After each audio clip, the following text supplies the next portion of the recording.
ಯಾವಾಗ ಶ್ರೀರಾಮಕೃಷ್ಣರು ತಪಸ್ಸು ಮಾಡೋಕ್ಕೆ ಶುರು ಮಾಡಿದರು, ಯಾವಾಗ ವಿವೇಕಾನಂದರು ತಮ್ಮ ತಪಸ್ಸಿನ ಶಕ್ತಿಯನ್ನೆಲ್ಲ ಧಾರೆ ಎರೆದರು, ಅಲ್ಲಿಂದ ಆಚೆಗೆ ಅದ್ಭುತವಾದ ಭಾರತ ನಿರ್ಮಾಣ ಆಗಿದೆ.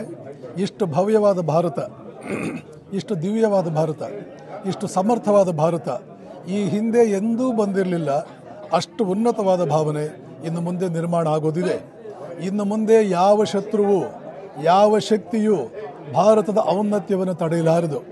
ವೇದ ಕಾಲದ ಭಾರತ, ಉಪನಿಷತ್ ಭಾರತ, ಗುಪ್ತರ ಕಾಲದ ಸುವರ್ಣಯುಗ, ವಿಜಯನಗರ ಸಾಮ್ರಾಜ್ಯದ ಸುವರ್ಣಯುಗ ಇವೆಲ್ಲ ಲೆಕ್ಕಕ್ಕೇ ಇಲ್ಲವೇನೋ ಅನ್ನೋಷ್ಟು ಮಟ್ಟಿಗೆ ಅದ್ಭುತವಾದ ಭಾರತ ಇನ್ನು ಮುಂದೆ ನಿರ್ಮಾಣವಾಗೋದಿದೆ.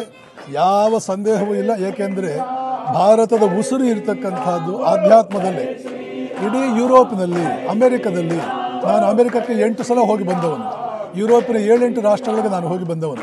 ಅಲ್ಲೆಲ್ಲ ವೇದಾಂತದ ಬಗ್ಗೆ, ಯೋಗದ ಬಗ್ಗೆ, ಭಾರತೀಯ ಚಿಂತನೆಯ ಬಗ್ಗೆ ಎಷ್ಟೊಂದು ಬೇಡಿಕೆ ಇದೆ ಅಂದರೆ, ಪ್ಯಾರಿಸ್ಸಿನ ರಾಮಕೃಷ್ಣಾಶ್ರಮದಲ್ಲಿ ನನಗೆ ಭೇಟಿಯಾದಂಥ ಸ್ವಿಟ್ಜರ್ಲ್ಯಾಂಡಿನ ಲೇಡಿಗೆ ನಿನ್ನ ಹೆಸರೇನು ಅಂತ ಕೇಳಿದ್ರೆ ನನ್ನ ಹೆಸರು ಈಶ್ವರಿ ಅಂತ ಹೇಳಿದ್ಲು.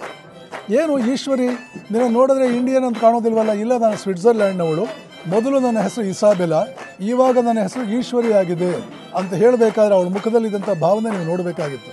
ಏನೋ ದೊಡ್ಡ ದೇಶ ಗೆದ್ದಂತೆ, ಹೊಸ ಜನ್ಮ ಹುಟ್ಟಿದಂತೆ. ಇದು ಕೇವಲ ಒಂದು ಪುಟ್ಟ ಉದಾಹರಣೆ. ಇಂಥ ಸನ್ನಿವೇಶಗಳು ಅದೆಷ್ಟು ನನ್ನ ಜೀವನದಲ್ಲೇ ನಾನು ನೋಡಿದ್ನೋ, ಇಂಥ ಅನುಭವ ನನಗೆ ಎಷ್ಟು ಬಂದಿದೆಯೋ.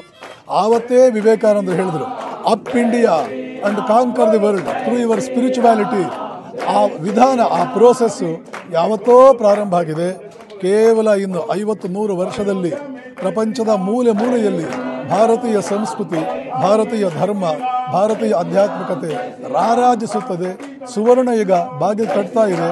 ಅದಕ್ಕೆ ನಾವು ಸಜ್ಜಾಗಬೇಕಾಗಿದೆ, ಅದಕ್ಕೆ ನಾವು ಅರ್ಹರಾಗಬೇಕಾಗಿದೆ, ಅದನ್ನು ನಾವು ಸರಿಯಾದ ಅರ್ಥದಲ್ಲಿ ತಿಳ್ಕೊಳ್ಬೇಕಾಗಿದೆ.